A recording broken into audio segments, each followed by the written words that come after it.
Hello everybody, that was Meiji, and this is a new Persona 5 game. To be honest, I have quite a lot to say, as Persona 5 is probably my favorite game of all time, but I won't spoil anymore, so let's just get into it. So, first off, this is a free-to-play mobile game set in the Persona 5 universe. You play as this person whose name has not been confirmed yet, and alongside this Morgana knockoff called Luffy and a girl called Arai, you explore the metaverse. It seems to be very similar to the start of the original Persona 5 game, except without the buddy character, which is surprising because that's what literally every single Persona game has had up until this point. But I'm getting ahead of myself. We don't really know how this game even begins, but we do get a look at the new Velvet Room along with the new assistant whose name I can't pronounce. It seems to be an aquarium, which is surprising because I thought that they would have just redone the prison, but maybe it has a cool new theme. We'll see. Taking a break from the story, the game looks alright. It certainly looks better than the original on the PS3, but I imagine that you'll need a quite modern smartphone to play it like this. Fingers crossed though that this game gets a port on the PS4 or even the Switch, but we have Sky Children of the Light on the Switch, so I imagine that we'd have to get this game on there. Moving on, there are a couple more characters. At the end of the trailer, we even saw Joker, so I'm really wondering how that's going to tie into the story, since we never see this happen in either of the games. The other returning characters are EY and Igor. Igor is obvious, of course, and EY also makes sense, of course. There's also a new teacher, and this guy, who I have no idea what he's supposed to be doing in the story. That's every named character so far. So I'm gonna move on with the gameplay. Now, the combat and the exploration seems to be the exact same as the original Persona 5, just with touch controls. The combat seems very similar. There's also no music, which kind of bums me out, but I mean, at least it's not new and, you know,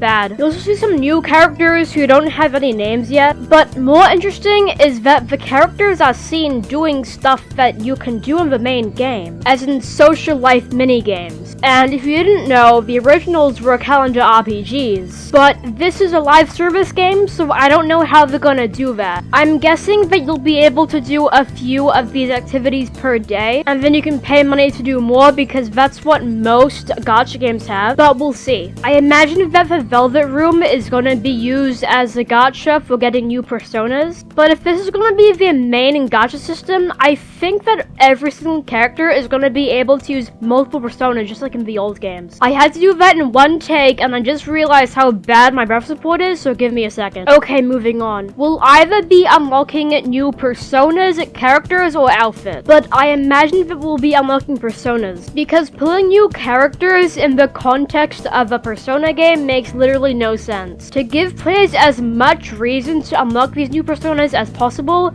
I imagine that they may be making every single character have access to every single persona, because then there's way more reason to keep getting new personas even if you have one really good one. I'm not saying that I like the idea, I'm saying that it probably makes the most money. There are tons of details that are being left out, like are they exploring jails, palaces, or something else. So that's all I have for now, but yeah, that was Meiji, and I'll see you next time.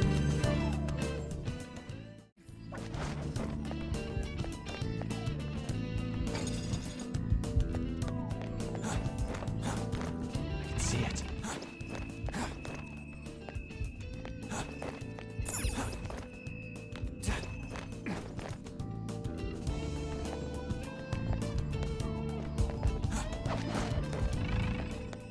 I'll reveal your true form.